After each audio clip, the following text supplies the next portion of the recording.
Welcome to the New Biz Plan, where business is looking up. I'm Mike Rodriguez, and I'm excited about doing this episode. We're going to have a lot of fun. I've been doing a ton of seminars recently, and it got me thinking. See, we do an event evaluation where we ask for people's input afterwards. Great to see their comments. And I just saw a couple things recently. Someone would say, great meeting, loved it, loved the information, but it was a little long. I think it'd be more effective if it was shorter. Fair. Someone else in the exact same meeting would write, great meeting, loved the information, I wish it were longer, and I wish you did it more often. So, which is the right way, which is the wrong way? Is it better to be hot or cold? Is it better to go up or down, right or left? A lot of different ways to look at business. There's some questions and some dilemmas as Christian business owners we need to face almost on a daily basis. For example, a lot of business owners say the bottom line is the bottom line. Unless your business is making money, nothing else matters. That is one school of thought. You see, if you have a dollar bill, and I don't have a prop with me, but let's say here's a dollar bill. They say that's not good enough. You need to turn that dollar into more dollars. So let's just imagine for a second, I'm going to use my high-tech board here, and let's throw this dollar up there and see what happens. Now that's what I call a profit. And so when we look at stuff like that, we think, okay, we need to make our bottom line grow. Other business owners will say, it's not about the bottom line. It's about service. You need to service your clients, service your customers, and even if it costs you some money, that's what's going to take you ahead. That's what's going to help you. That's what's going to build your reputation. And by servicing and moving some of your assets, it probably will affect what happens here.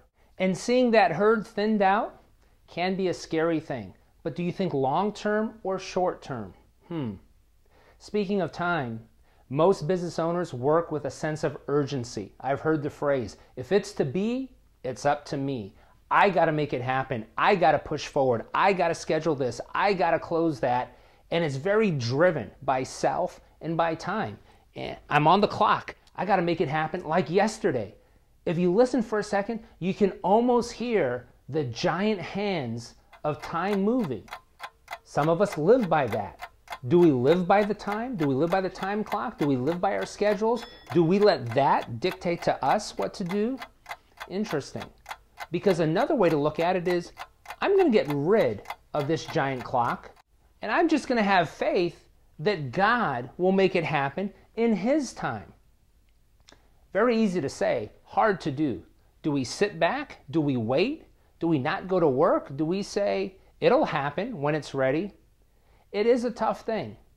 When we deal with people, some will say, your employees, your customers, make rules and stick to those rules. No exceptions. You see, if you try to, you're going to have headaches, but pass that on to them. Because there's a lot of them, and those are little headaches. Little headaches can be taken care of with little aspirin. And that's fine for people to take little aspirin. It doesn't take much. It's easy to swallow. But see, other people say, no, Christian business owner, you have to deal with every situation individually. Take everything into account and look at their problems. And yes, their problems become your problems, but that's the right thing to do.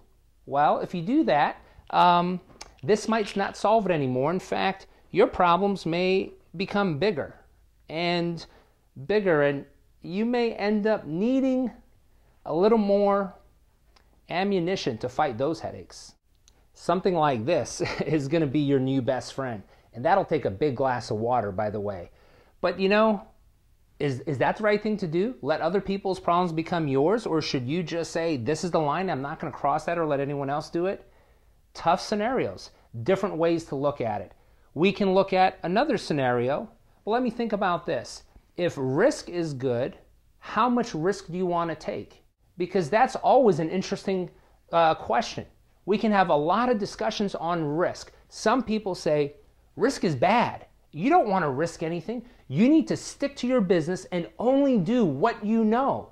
So they'll turn around and say, these are the things that I know. These represent the things I know and the opportunities and the sphere that I'm comfortable in.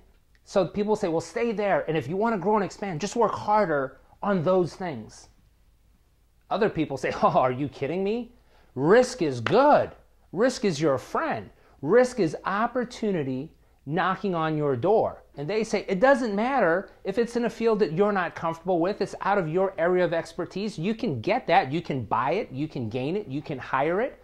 So they're saying when an opportunity presents itself, regardless of what it is, you grab it and you make it happen, because that's an opportunity for you to move your business maybe in a different direction. Should you venture into something new, or should you stay the course with what you know, what you're comfortable with? Boy, I don't know. There's a lot of different ways to look at it. How about this? Let's consult Scripture. Let's look at the Bible. There's a couple of Proverbs I can think of. Proverbs 16, it'll come to me. Let me look it up here real quick. In fact, here it is. Proverbs 16:33. We toss the coin, but it is the Lord who controls its decision. So God is in control, not me. Some people interpret that as, well, then I'll just sit at home and lie in bed, because when God's ready, it's going to fall into my lap. I don't think that's what it means. In fact, if we just go right up the page, Proverbs 16:9, we should make plans counting on God to direct us. Operative phrase there, we should make plans. So it doesn't say we should sit at home, we should do nothing. No, we should make plans, but ultimately God will direct us. It's God's purpose that will prevail. We should make plans. So we do need to go to work, but with faith. Go to work with faith. That's the thing that we really need to get out of the Bible when it comes to our business and work. So as I wrap up, I just want you to think about this. Regardless of what your situation is. See, some of you, I think, know exactly what your role is. When you go to work, you put on a hat and you know, this is what I do. I'm in control of this area. And I know how to get that job done. So I'll go to work and I'm going to make this happen. I'm going to be very comfortable in this direction. And that's fine. You keep doing that. But see, I think a lot of people, they're maybe in a small business, so they got to wear a lot of hats. Or other people just like to do different things and they kind of maneuver through their business.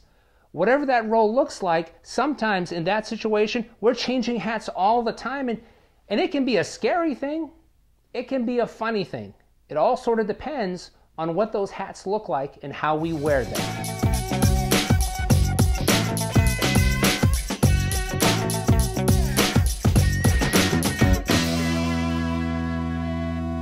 Christian business owner, remember, regardless of the hats you wear and the type of hats you wear, this is my daughter's hat, so she'll get a kick out of seeing this. But ultimately, God is in control. I know you make some tough decisions. I know you got some things weighing on you very heavily. But there are typically, if you remind yourself, typically few decisions in business that have major long-term effects.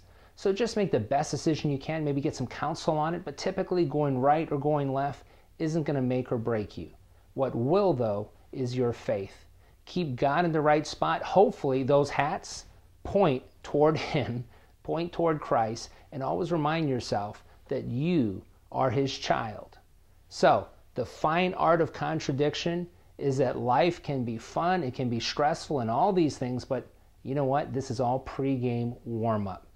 So until we talk again, CBOs, have some fun, make some decisions, wear some different hats, but always remember to keep looking out.